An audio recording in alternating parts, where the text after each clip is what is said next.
मैं आपसे बात करना आया हूँ आज लव मैरिज और अरेंज मैरिज की।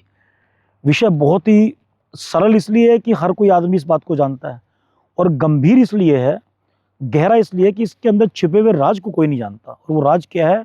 प्रेम।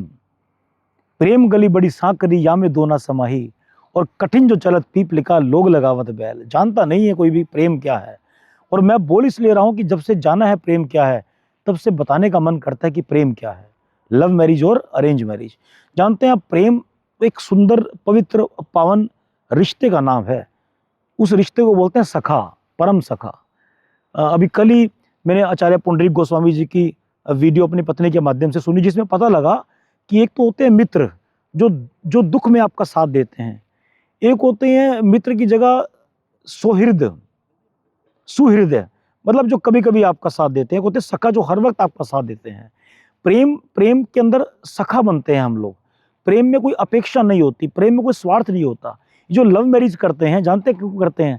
धीरे धीरे हम दोस्त बनते हैं, एक दूसरे का स्वार्थ जाने बिना प्यार करते हैं, निस्वार्थ प्यार करते हैं, कोई अपेक्षाएं नहीं करते, और फिर एक दूसरे को अच्छे लगने शुरू होते हैं। जब भी कोई आपसे निस्वार्थ प्यार हम करेगा, आप निश्चित रूप से स्वाभाविक उससे प्यार करने लगोगे। जैसे माँ और बेटे का रिश्ता, माँ का कोई स्वार्थ नहीं अपने बेटे को रोटी खिलाने में, माँ का कोई स्वार्थ नहीं अपने बेटे को प्यार से सुलाने में, माँ का कोई स्वार्थ नहीं अपने बेटे की सारी बातें पूरी करने में, तो बेटे को माँ अच्छी लगती है। इसी तरह ये जो लव मैरिज के लोग होते हैं, ये भी निस्वार्थ प्रेम करते हैं। बस सब कुछ लौटा दूंगा, चांद तारे तोड़ नहीं पाया पर तेरे लिए तोड़ लाऊंगा, ऐसा काम करूंगा जो आज तक कर नहीं पाया, निस्वार्थ, बस करूंगा करूंगा। जैसी लव मैरिज हुई, स्वार्थ पूरा हुआ शरीर के संभोग का, और अपेक्षाएं शुरू हुई। अब मैं तुमसे ये चाहता हूं, अब मैं तुमसे ये चाहता हूं।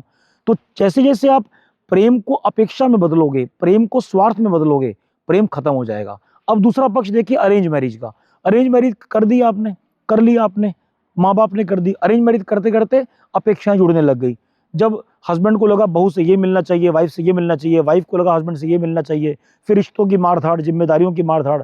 बट वो जो प्रेम था, पावन, पवित्र, निस्वार्थ, निरअपेक्षित, जो कुछ चाहता नहीं था, वो तो कभी हुआ ही नहीं। तो बात लव मैरिज और अरेंज मैरिज में सबसे बड़ी बात आती है प्रेम की।